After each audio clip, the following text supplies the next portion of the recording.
descendants kiss his hand. And before he was even in a casket, her father would have never.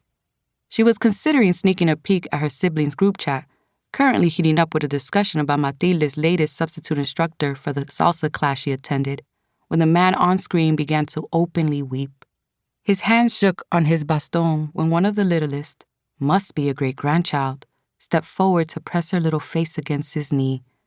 Ah, Flor thought, not only to kiss the ring then. She finished the rest of the film without picking up her phone. Then she started it back from the top.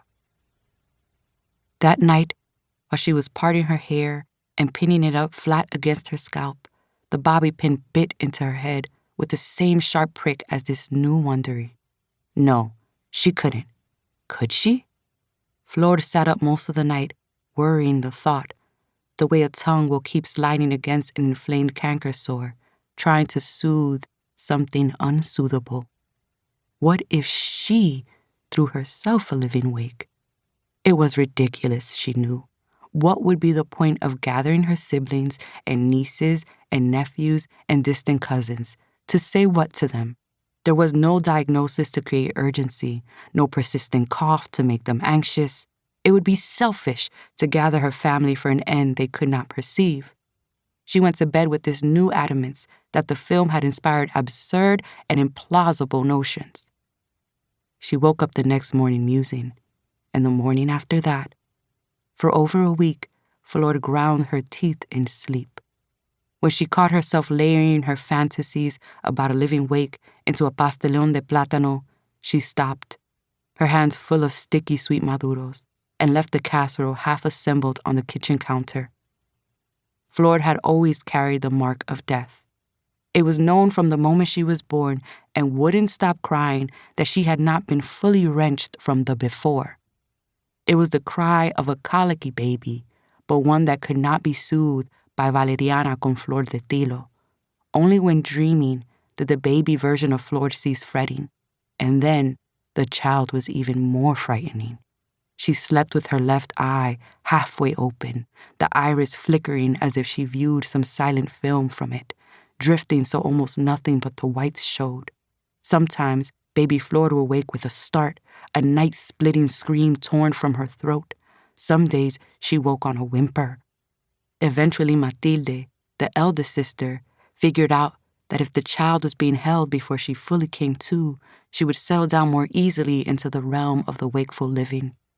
Matilde volunteered herself to sleep with the baby tucked into her side, one finger held in the little one's fist. The first time Flor had declared someone would die was rather matter-of-fact. They'd been at the breakfast table, and Flor, precocious at 5 years old, had been serving rolls of pan de agua to the family. Her parents were talking in hushed tones about traveling 3 towns over to visit one of the great aunts. "It's too late. Your tia died."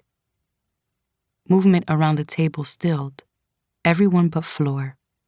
Mama Silvia did the sign of the cross, shooting a glance at her superstitious husband, who looked to have stopped breathing at his end of the table. "¿Qué fue, niña? No hables de lo que no sabes," Mama Silvia scolded. She scuttled her fingers along the gold chain links enshrining her neck. "Se murió hace 5 días."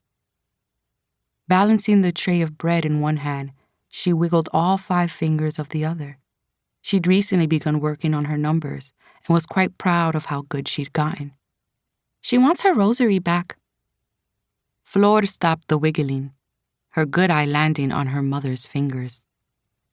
The girl edged around to her father's end of the table, approaching to offer a bun, and she pretended not to notice as he slid his knee just enough to avoid her skirts brushing against him. At the other end of the table, Mama Silvia beckoned the girl. Flor was not a grasping child. In fact, she largely let things fall through her fingers. Dishes, ribbons, aspirations to be anyone's favorite. Mama Silvia brought the little girl close until their faces were inches from each other's. No one knew about the gold rosary. It was a secret between Mama Silvia and her tía. "¿Cómo tú lo sabes?" her mother whispered. "I dreamt my teeth shattered, but it didn't hurt. They just crumbled, and I tried to pick them up from the floor."